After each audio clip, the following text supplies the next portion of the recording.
Hello, everyone. Welcome to A VO's Journey. Today, we're talking about taking very specific actions.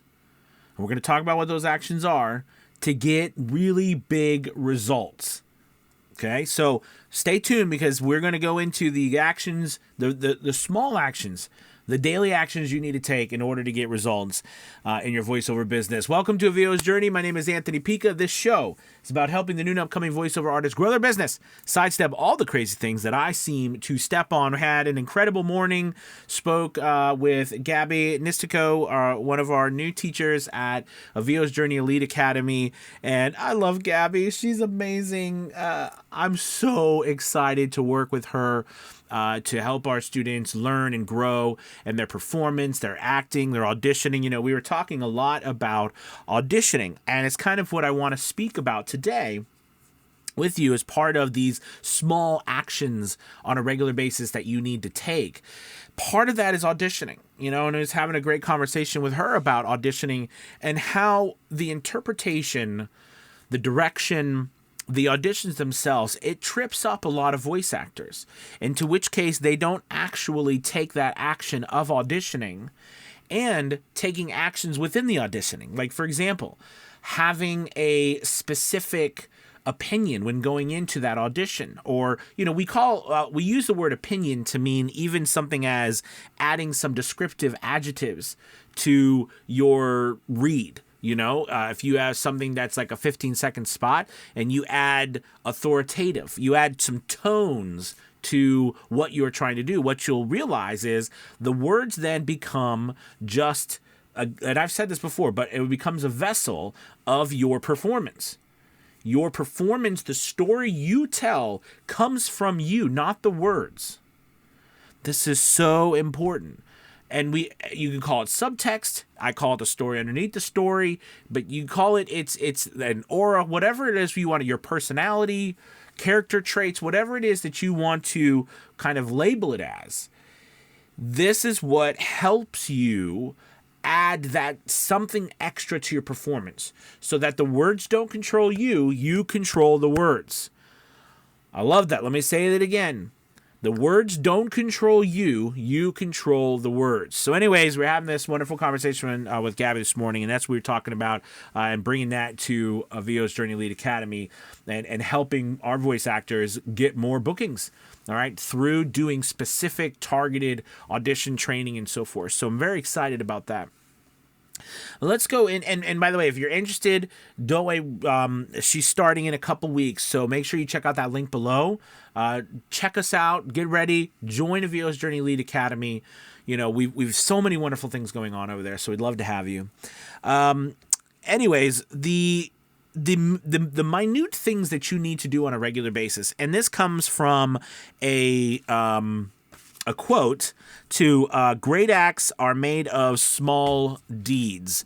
Okay. And that quote, of course, from Lao Tzu, right? And I think that, to me, this epitomizes our journey.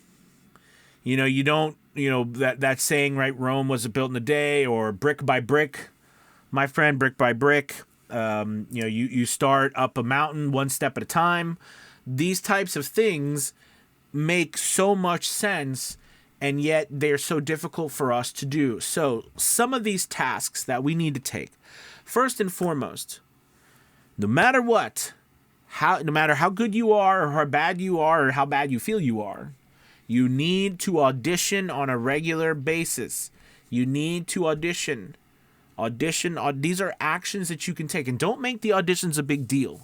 Meaning, like, what I mean by that is don't make them like some big orchestrated event in your life, and I'm so nervous about it. What if I don't get the job? I want you to go into these thinking you're not going to get the job.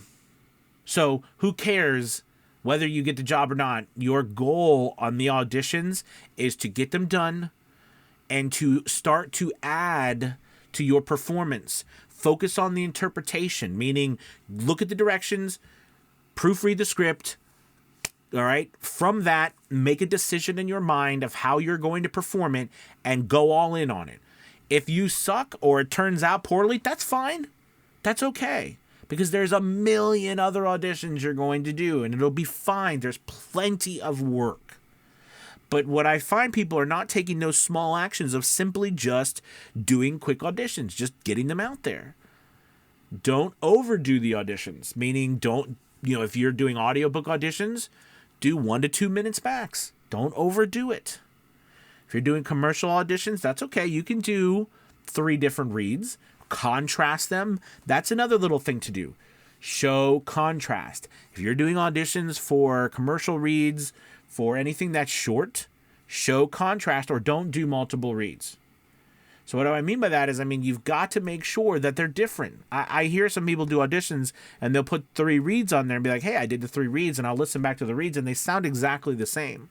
Then on top of that, I look at what the directions were and the script, and I wonder what, in your, the interpretation of them was off. And this is something that if you're struggling, I think, with auditioning and getting jobs, could very well be what the problem is. And that is you're interpreting what you're seeing from a place of maybe you don't have the experience yet, you're newer, or your training hasn't given you that kind of background to interpret something in a way that, maybe the director is seeing it. And here's the thing, it's hard sometimes with a sentence or 2 of direction to be able to know exactly what they're trying to do. However, it is important for you to still try and to give different points of views. That's why a couple of reads are good. Don't do this if the script is, like a longer script. If it's an audiobook, or narration or something that's longer, you don't need to do a couple of reads. You need to do 1. But for the smaller commercial type auditions, do multiple reads and contrast them. Okay? Daily, you need to be creating audio daily, producing something daily. The auditions allow you to do that, but if it's not auditioning, you need to be producing audio daily and putting it somewhere, whether it's out on social media, whether it's up on profiles, creating new profiles, going to new platforms and websites. You've got to create work daily. You just have to do it. If you don't do it, you'll get rusty. You might, and if you're brand new, you won't be able to grow. So this is a small thing that you have to do every single day. Create some sort of audio, even if it's you practicing.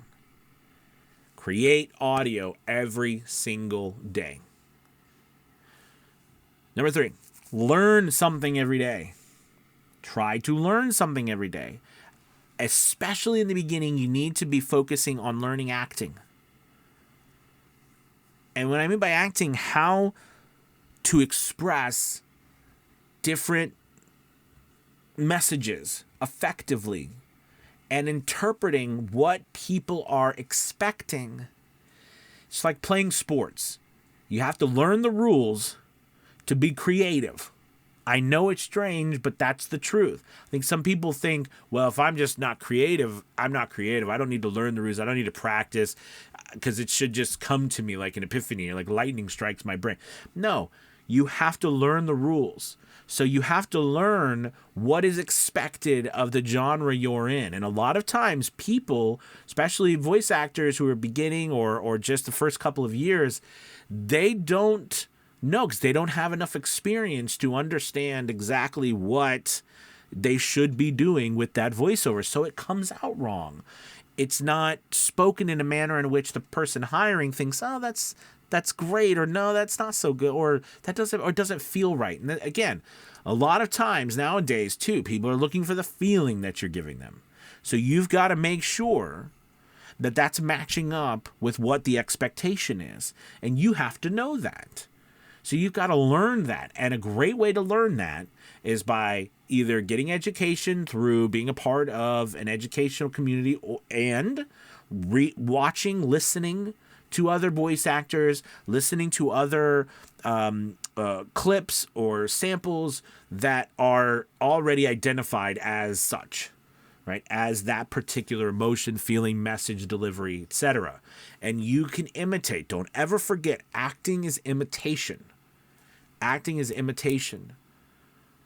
Impersonation can be part of it, but we're not talking about impersonating here. We're talking about imitation. We're imitating life. We're imitating heightened drama. Okay, they always say, remember those clips that went around? I mean, had everybody in it. What is drama? Can't remember who it was. And then they run those really funny things where they all those people running around like crazy, and these events in the street where they would just make these crazy things and people walking around the street be like, "What?" And then at the end this little flag would come down and it would be like TNT. So where it was crazy. There'd be like this shooting in the street, and then someone's going around and running around with the football. People are coming with a gurney and taking the person into, and then they get into a car accident. This all happens. It was just like this big, drama-driven scene right in the streets, and like a pop-up, and people that had no idea, they're like, "What is going on?" And it says, "What is drama?" Right? It's heightened life. So you have to make sure that when you do something, and I don't mean we're like this, but I mean I've had my coffee this morning, you can tell, or today. But the point is that it means that there's something more. You're adding something than just regurgitating the words off of the script. So these small things, right? We're auditioning on a regular basis. You're adding that small little thing by adding a adjective to your read really helps. What should you add? Right? You need to come and learn and get educated. You need to get acting training. It's imperative to your success. I have degrees in it. I spent most of my life acting and working on the craft. You never stop working on the craft. Doesn't matter how good you are, you continue to work on it. So you need to get that training. That's important. And you need then to be able to implement those little things. And one of those little things, which I love to do, it's a great, easy step to adding some personality, some subtext, is an adjective. Pick an adjective. How do you pick the adjective? Again, you need to get training on that. You need to know how to interpret it, because every script is different. All right. Don't forget, we've got coming up in October. Very excited about a VO's Journey, our Academy. So it used to be a VO's Journey Elite Conference, but we've changed it to Academy Voices Conference. It's the same thing. This is our third one, but we're changing the name because, darn it, I like it better. It sounds better. Academy Voices Virtual Conference. So we're going to be having that in October. Remember, 11th, 12th, 13th. Some incredible speakers coming. It's going to be wonderful. It's all virtual. And we have the tickets will probably be going on sale next month, so I'll keep you posted on that. Make sure you join our email list too. That's an important thing. We've got a wonderful newsletter that goes out every Saturday with tips and tricks on how to become a full-time voice actor. So make sure you join that. That's free to join. And you also get some 4 tips and videos I made to help you get started. That's a great way to keep on I guess tap for what we've got going. And again, check out a VO's Journey Elite Academy. All right, you guys have a wonderful Wednesday. I will talk to you later. Bye, everybody. Goodbye.